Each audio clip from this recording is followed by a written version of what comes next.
Also joining us now is Mihir Vora, Director and Chief Investment Officer at Max Life Insurance, is here with us in our studios. Mihir, thanks very much for taking out the time.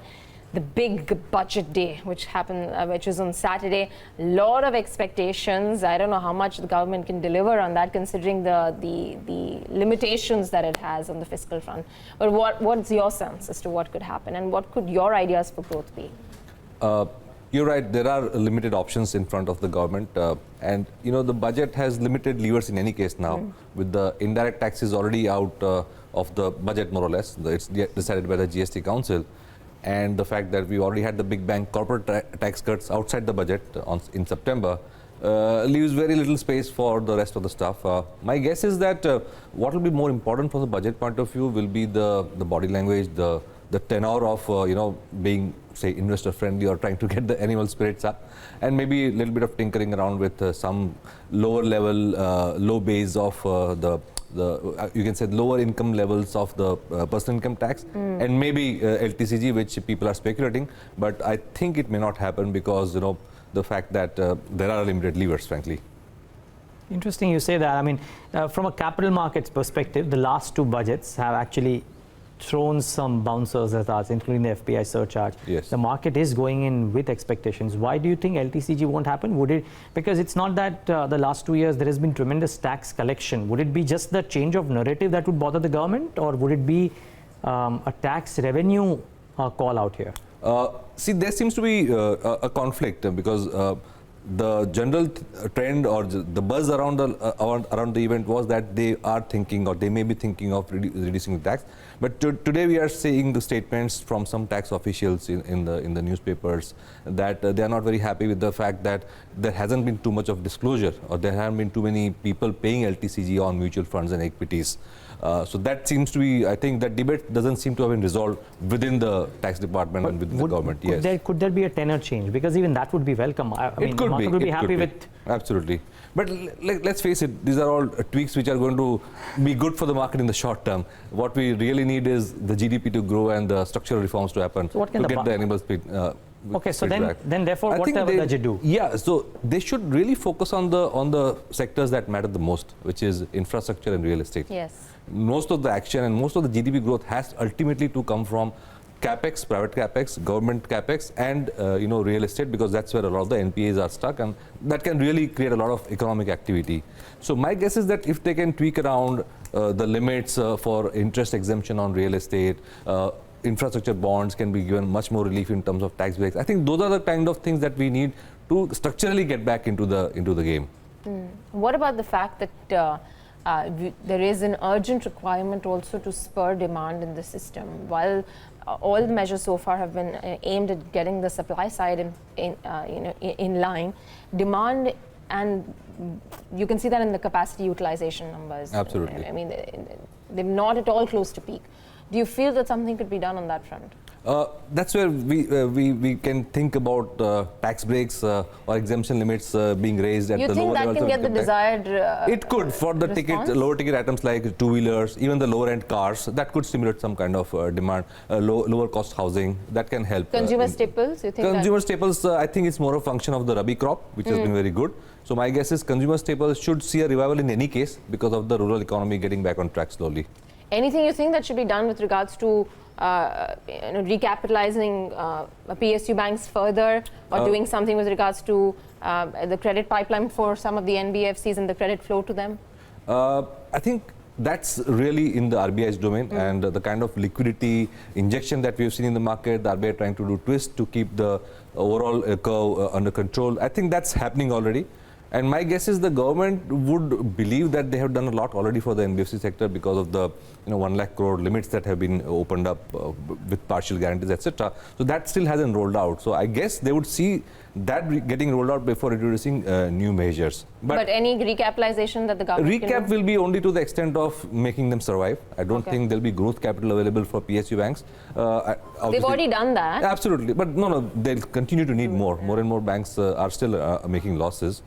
So to that extent, they'll survive. Obviously, no PSU bank is ever going to face a lack of capital adequacy, etc. So they'll let them survive, but it's not going to be a growth capital, I guess, for the PSU banks. And we've seen that in the results of some of the PSU banks also. See, the point is that ultimately nominal GDP growth rate is low, which means tax collections are low. That's the bottom line, and we need the nominal GDP ultimately to start growing for the government to have the levers which it requires to stimulate growth. By the way, from the rural side, all the Pradhan Mantri Yojanas and the Awas Yojanas are anyway being rolled out, the things that we saw getting introduced in the later part of 2018 and early part of 2019 before the elections. So those are still being rolled out. So it's not like we don't have a stimulus for the rural economy. We do. Okay. The markets would do what they do post the budget as well. Let's assume the budget doesn't really dramatically alter that trajectory.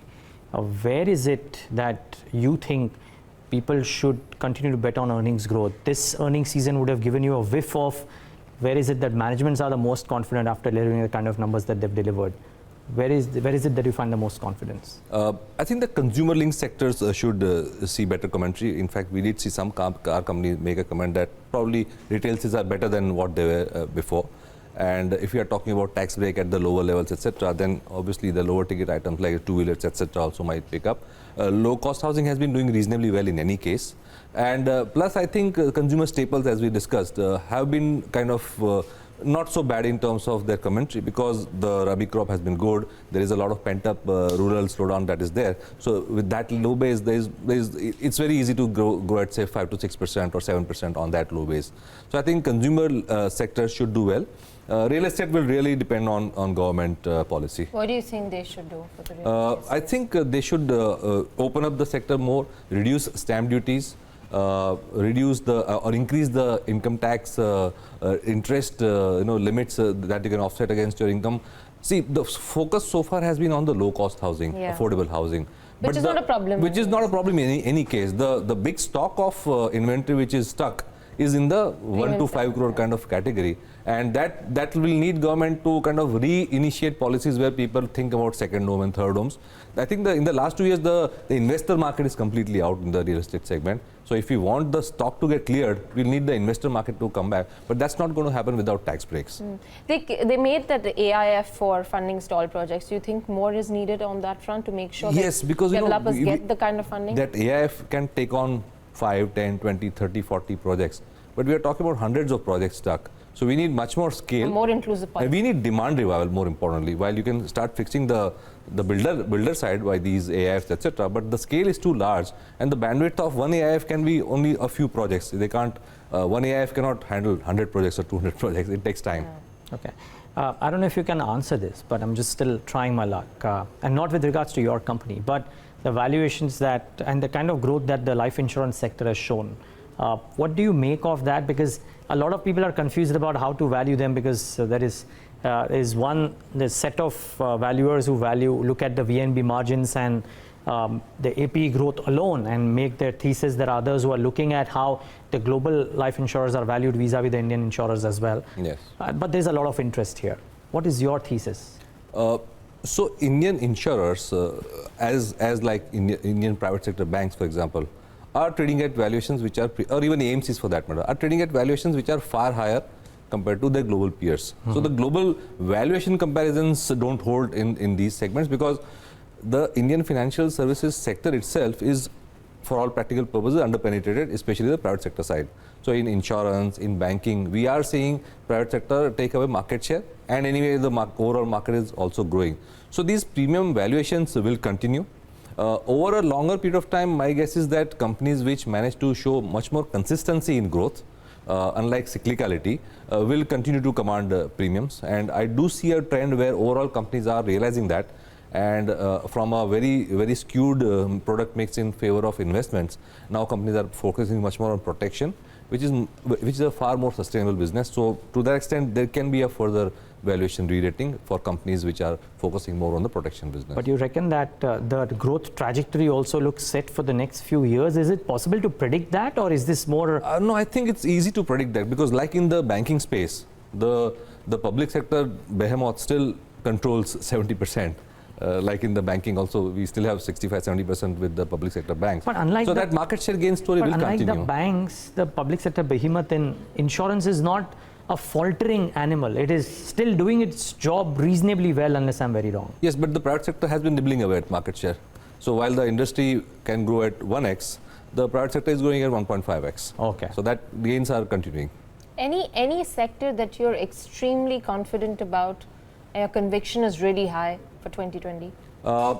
I would say that well-managed private sector banks will continue to do well. While we did see some mellowing down of expectations over the last 2-3 weeks after the results, but I think that market share gain and the growth story will continue.